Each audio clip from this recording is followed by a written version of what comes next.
Okay, abusia ba mapa ba so edeba POG Media so abusia yembonra yensem no eye IGP tete Yohonu na ateki quick action on chairman Wontumi a order for the arrest over galamsey Akonta mine na abusia omode say Ghana yensa yensu IGP tete Yohonu say ono ne tenure de ontena ho ma chairman Wontumi and say Ghana asase anase on say in Subia e no IGP tete Yohonu a order for chairman Wontumi arrest her chairman Wontumi aso ayeshia ebusuya lawyer M.Kpebu ababe drop his details yense amomremo yenko na yenko nkoti ensema cause answer na ebekono owo ensem kan bia fa share the comment section ni mo like na share ma afofon so ensa into me M.Kpebu POG Media so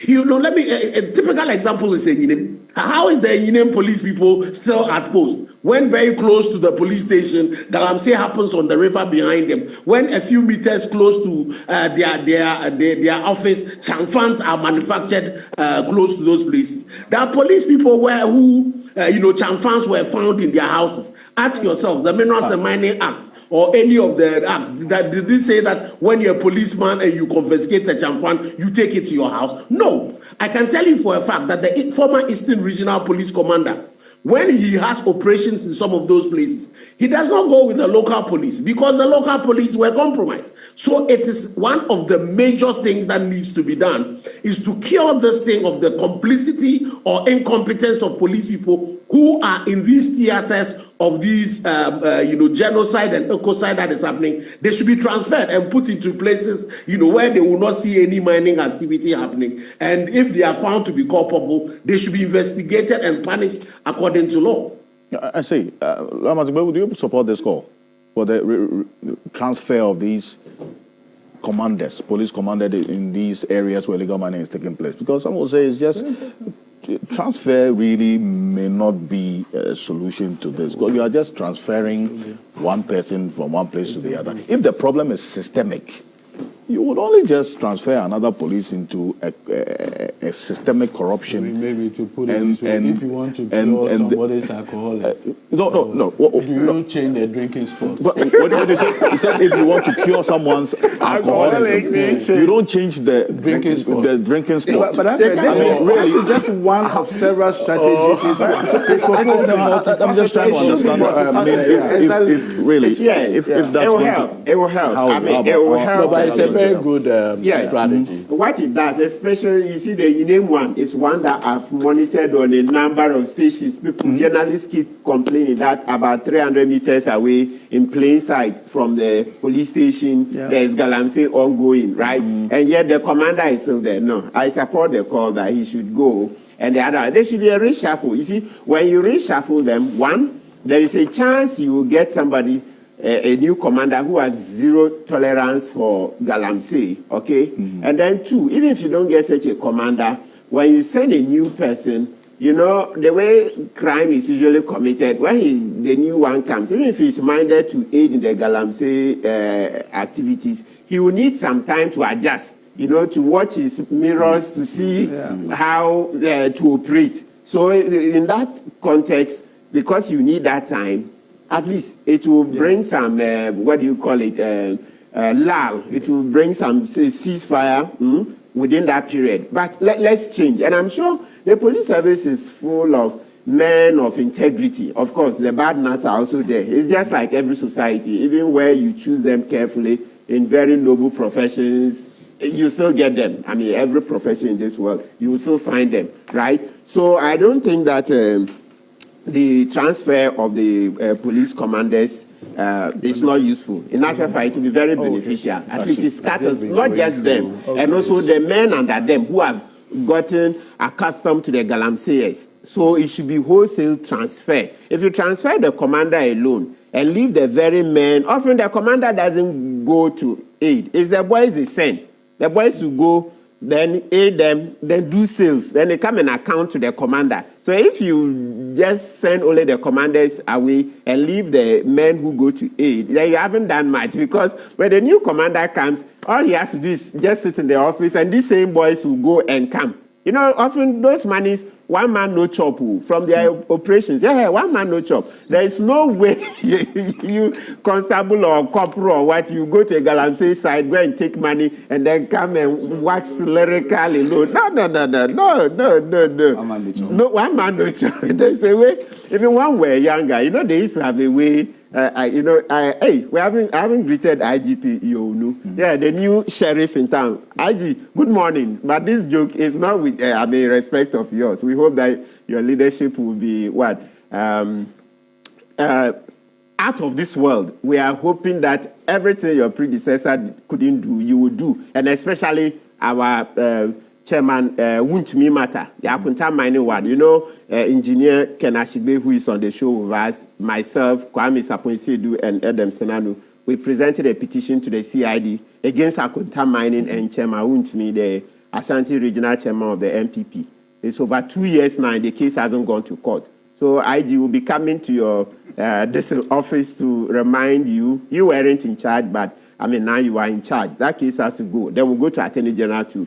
But the point I was making is that, you know, when we're younger, we had the monies that police take, etc. There's a sharing formula that it will go up, even to the desk of the IG. I'm sure people have heard this. Well, it still remains a joke. Some of these anecdotes, be careful. Can you see this? Yes. Gentlemen, They said there is a sharing formula. It gets to the top. Don't play with it. So it's to buttress the point that, please, IG Yohonu, when you are changing the commanders in you name Ayamfuri, and the Sefi area there is bad. Ayamfuri to look.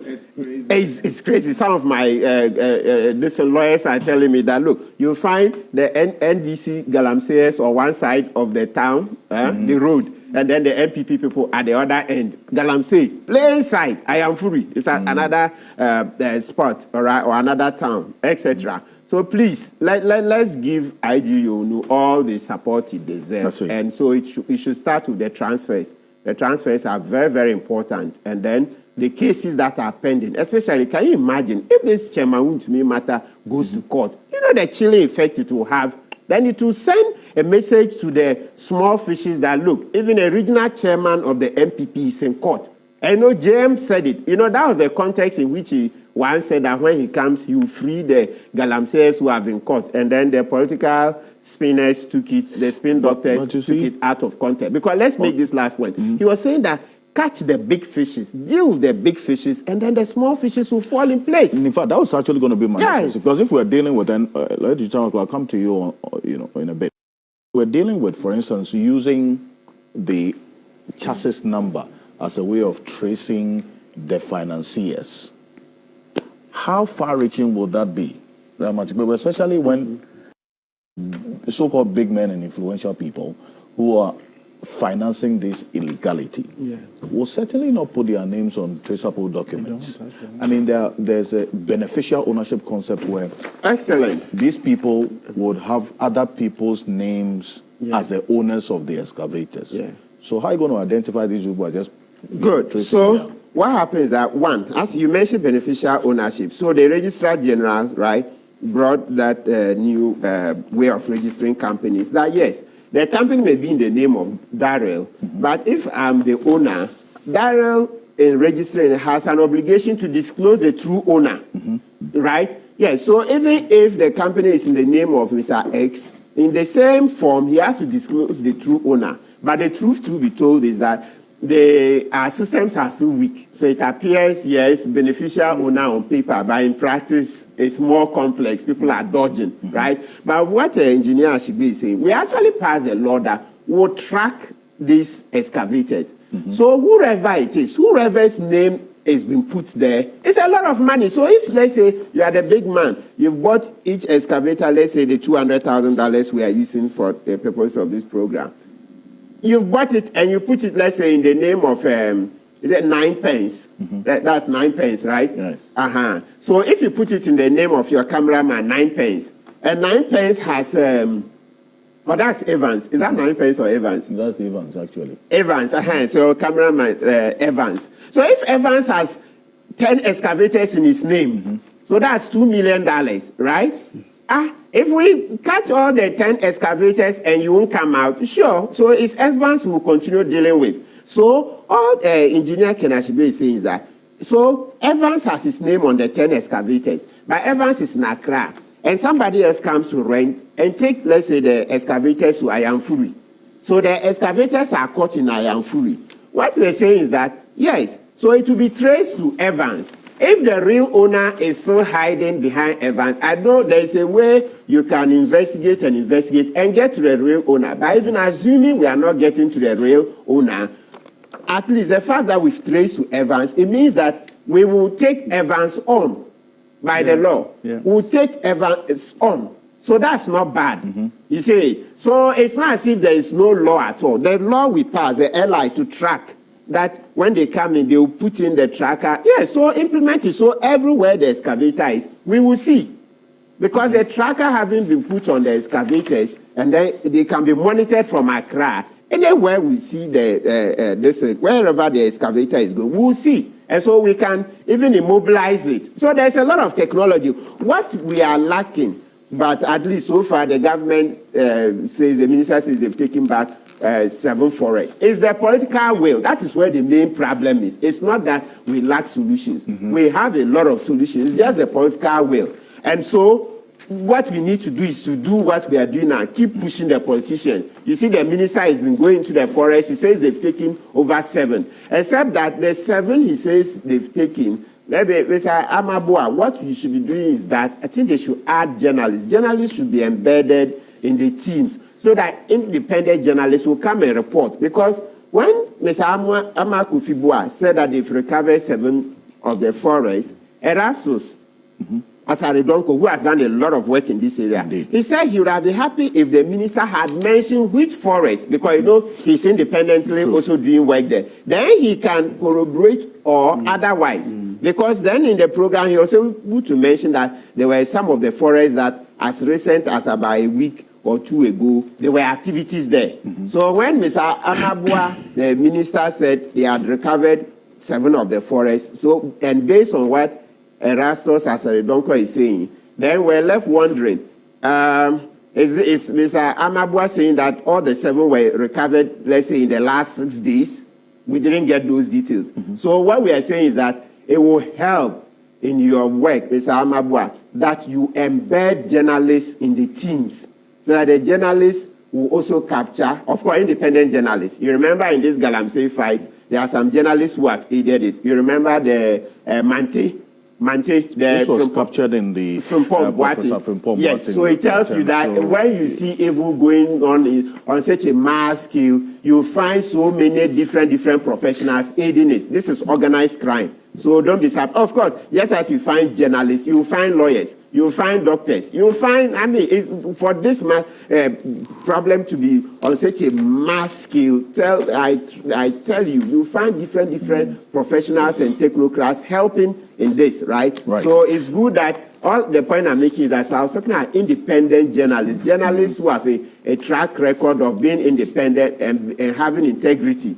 So that when they come out and tell us that, yes, I was embedded in this team, the team went to Tanon Imri Forest, and this is what happened, I'm sure then we'll take some comfort in it. But when the politician alone comes to say that, and especially as Erasmus, who has been doing some work, is raising some doubts, then you're like, hey, is this political talk or is real?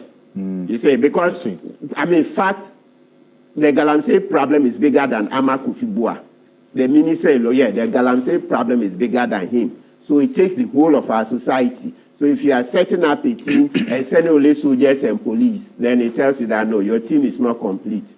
Your team is not complete. And even there is a way they can even set up so that wherever they are, we will get this, what do you call it, feed, live feed. Yes, whilst they are there. Of course, when I say live feed, it doesn't mean put it on TV, but people will be somewhere monitoring. I get the intent. Yes. So the whole idea is to carry the people along. Perfect. So that in every step of the way, it's not so much going to be about what you government officials are saying. It is what we can also see for ourselves. Because, yes, indeed, these 7 forest reserves that have been reclaimed, which forest reserves are those? We know about 4 or 5 of them based on the work of Erasmus and other journalists and my colleagues here, Godwin Asedeba and others, that we know illegal mining is taking place there. But if there's been this retrieval or reclamation, let us know. It helps all of us, does it not? Okay. So, so once again, I just want to thank my colleagues, my senior brother, Mr. Adam, who is joining us via Zoom, and my able co-panelists and your good self. And first of all, the viewers and listeners here, they listen to this program and watch it religiously. Indeed. And That's why we are number 1. I want to appreciate them for that religiosity. You see, that said, there's also a very big woman who has really helped me in my forward march in life, and I want to wish her a happy birthday. She is a member of the Council of State. When I was in the legal director, she was the chair of our legal committee, Madam Betty Modi Drisu. Today happens to be her birthday, and I wish her long life. Now, you see, that said, the issues involving Galamsey, I think we've come to the conclusion that our drug trade is Galamsey. Galamsey today has been elevated to the status of drug trade. One, the reward is massive. Either a kilo or an ounce of gold today is $74,000. How many bags of maize would you harvest to get $74,000? How many crates of egg can you harvest to get $74,000? So it is when you look at the economics, that is when you begin to appreciate why the fight is becoming another problem on all of us. Mm-hmm. It is until you take time and look at how in God's name would a man who had looked after his children, they've completed university, one morning wake up and decide that he will sell his cocoa farm to Galamseyers. What will cause that? Look, the accounts have a saying, Edidida, any didi preko. There's a reason for that saying. The cocoa farm had provided sustainable income for you for 30, 40 years. In fact, generations. You know, without cocoa, we won't have University of Ghana. Prof is here. The seed money, the foundational money for the establishment of the University of Ghana today is cocoa. The toils of farmers. And that is why one of the halls is named, and he was, you know. The point I am making is that... was their song. The point I am making is that we need to appreciate first the economics. What will make a farmer wake up one morning and decide that I will sell my cocoa farm for Galamseyers to come and excavate the earth and leave the place terrible? The economics. So until maybe we find livelihood support systems that can provide the same level, this fight may appear to be a bit more prolonged. You see, it is convenient, and like we do, to say it is lack of political will.